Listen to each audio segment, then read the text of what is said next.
Saya ucapkan selamat siang dan Assalamualaikum warahmatullahi wabarakatuh. Baik, pada siang hari ini saya akan memberikan materi yaitu mengenai dasar-dasar dari reaksi redoks. Gitu ya. Untuk materi ini ada di kelas 12, tetapi saya akan mengulang sedikit ya, mulai dari kelas 10. Ya, tujuannya apa? Supaya siswa kelas 12 mengingat kembali materi-materi dasar apa saja yang dulu sudah pernah dipelajari saat di kelas 10. Gitu ya. Baik, silakan disimak videonya. Semoga bisa membantu siswa-siswi kelas 12 agar belajar kimia pada bab reaksi redoksnya jauh lebih mudah. Oke. Baik, konsep dasar reaksi redoks yang pertama yaitu berdasarkan oksigen. Ya, jadi pertama kali konsep redoks ya dibuat ya atau diutarakan yaitu berdasarkan oksigen. Oke, apa saja? Yaitu yang pertama oksidasi artinya mengikat O2.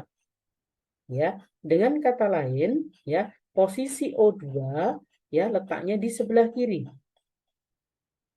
Ya, maksud saya di kiri dalam hal ini adalah sebelum tanda panah.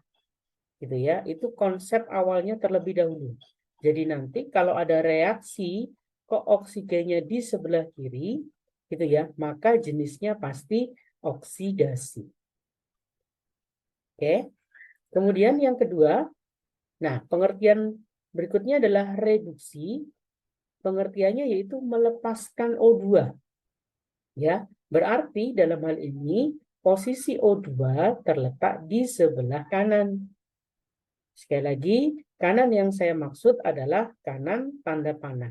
Gitu ya, atau di sekolah gurunya biasa menyebut tanda reaksi. Oke, boleh. Gitu ya. Jadi O2-nya harus benar-benar terlepas dan letaknya harus di sebelah kanan. Oke. Contoh misalnya, nah seperti ini, C ditambah O2 menjadi CO2. Oke, nah jenis reaksinya adalah oksidasi. Kenapa? Ya, kalau ditanya nanti, karena posisi O2 ada di sebelah kiri. Gitu ya, lihat di sini sebelum tanda panah, ada O2. Gitu ya.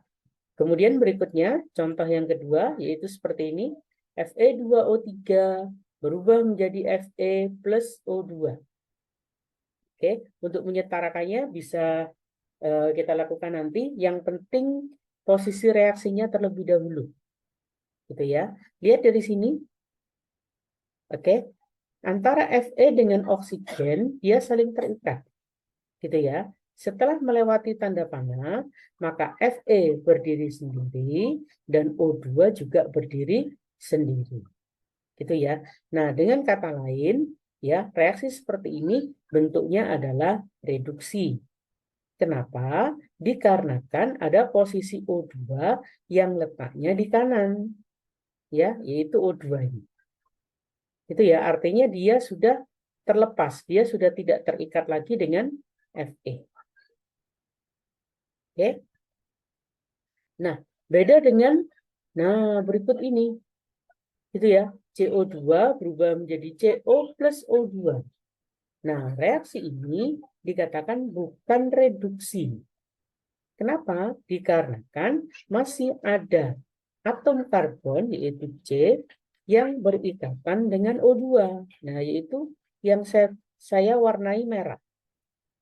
Gitu ya. Nah, yang saya warnai merah, oksigennya belum benar-benar terlepas dari karbon.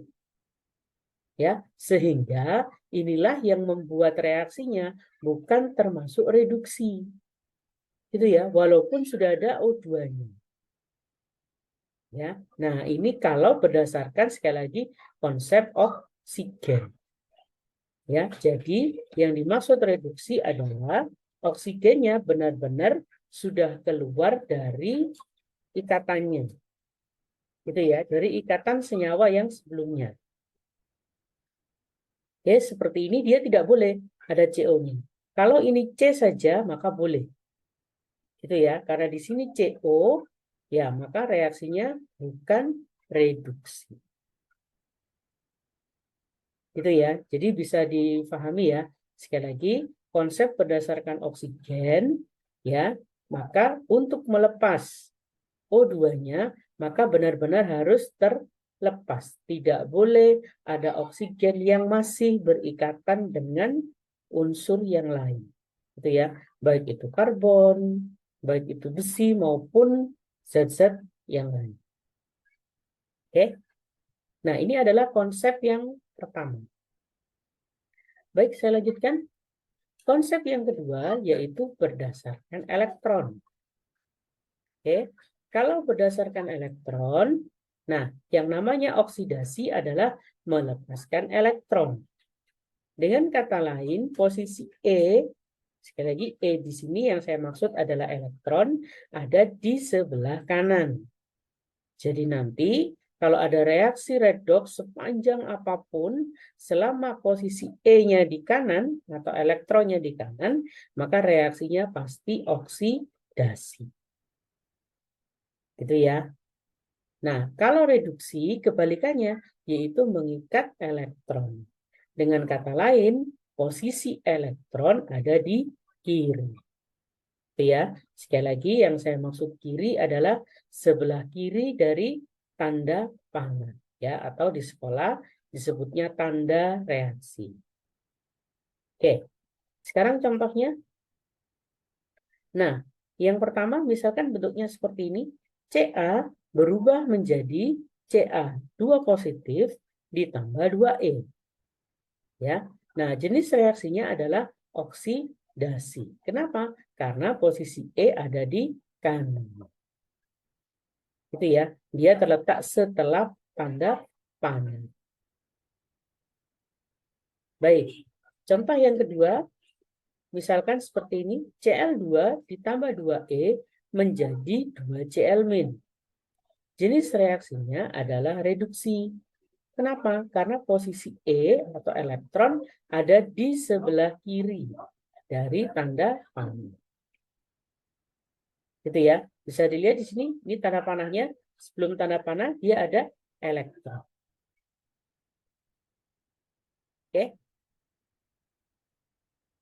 Nah, diingat-ingat bahwa elektron selalu membawa muatan negatif.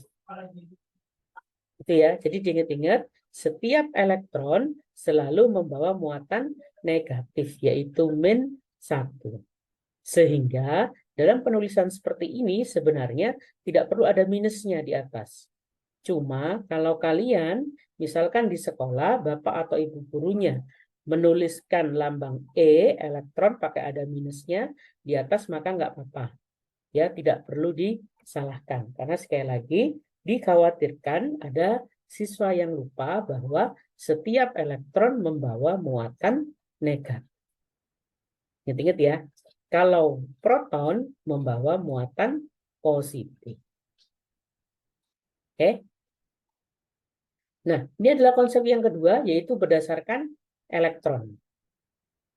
Itu ya. Jadi konsep yang pertama berdasarkan oksigen, kemudian konsep yang kedua yaitu berdasarkan elektron. Oke. Nah, kita lanjut ke konsep yang ketiga, yaitu nanti berdasarkan perubahan bilangan oksidasi. Oke. Nah, apa yang dimaksud dengan oksidasi? Yaitu meningkatnya bilangan oksidasi, ya, atau ada yang bilang tingkat oksidasi. Oke, itu pengertian oksidasi. Kalau reduksi, pengertiannya menurunnya bilangan oksidasi. Oke, saya ambil contoh misalnya, nah seperti ini, yaitu X menjadi X2+. Nah, ada 2+ di atasnya, inilah nanti yang dimaksud dengan bilangan oksidasi. Itu ya, nanti ada penjelasannya di video berikutnya. Itu ya. Nah, pengertiannya oksidasi karena apa di sini yaitu bilangan oksidasinya meningkat. Oke. Pertama kita bisa lihat X yang ada di sebelah kiri ini. Di atasnya dia tidak ada tulisannya, tidak ada plus, tidak ada minus. Berarti 0. Itu ya, itu ketentuannya. Sekali lagi nanti ada bab pembahasan tentang bilangan oksidasi.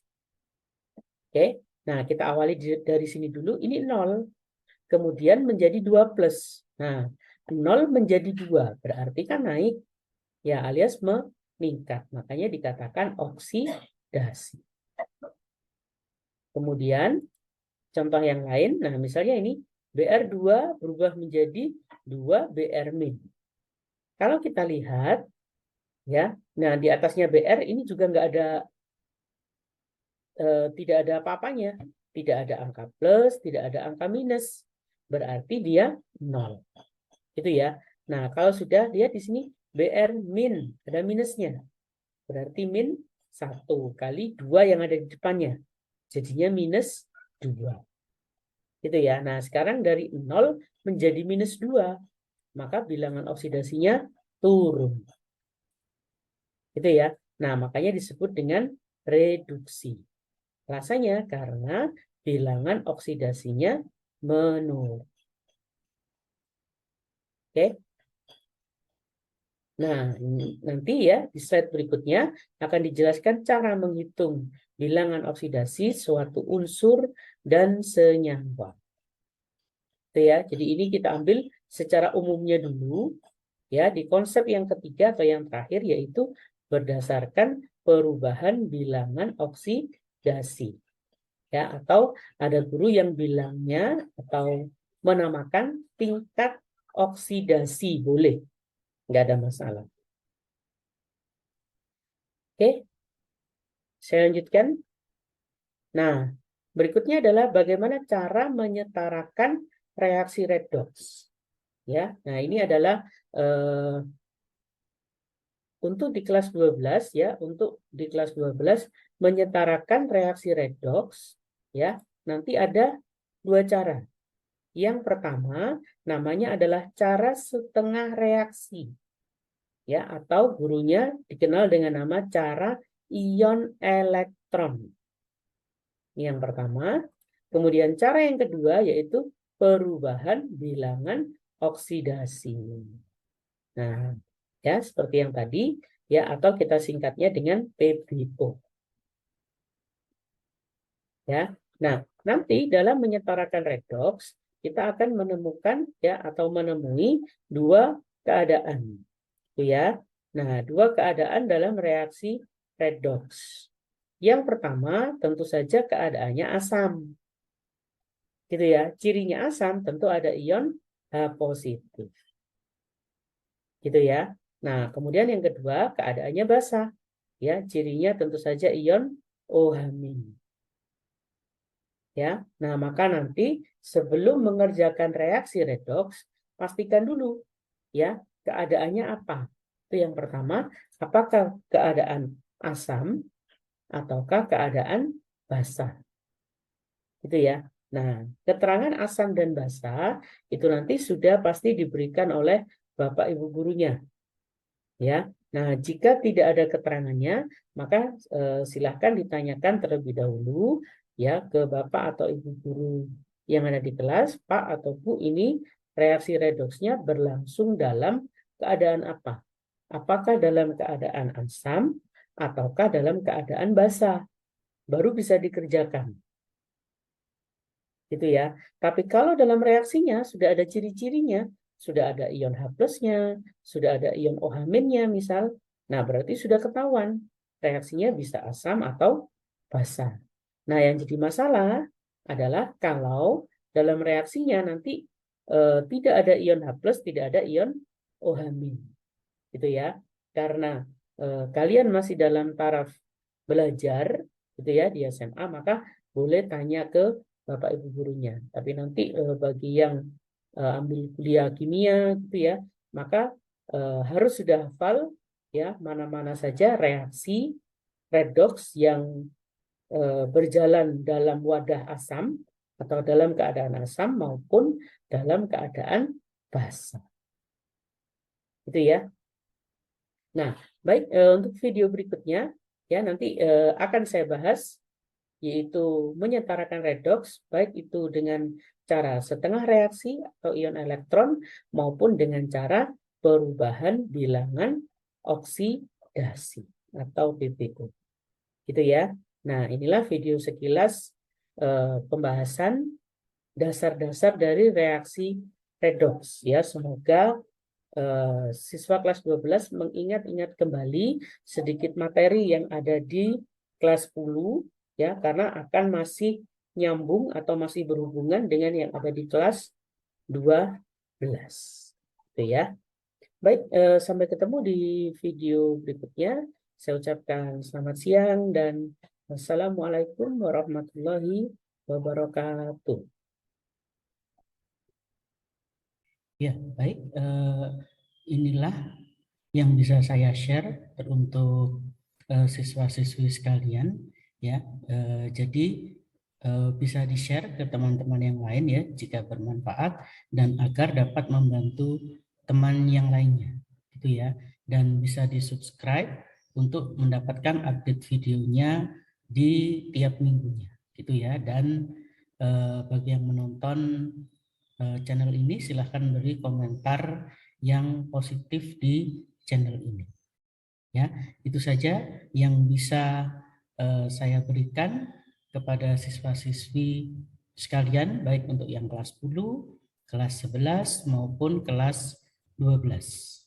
Ya, semoga channel ini dapat membantu untuk proses pembelajaran untuk siswa-siswa sekalian. Ya, baik. Terima kasih atas waktunya. Assalamualaikum warahmatullahi wabarakatuh.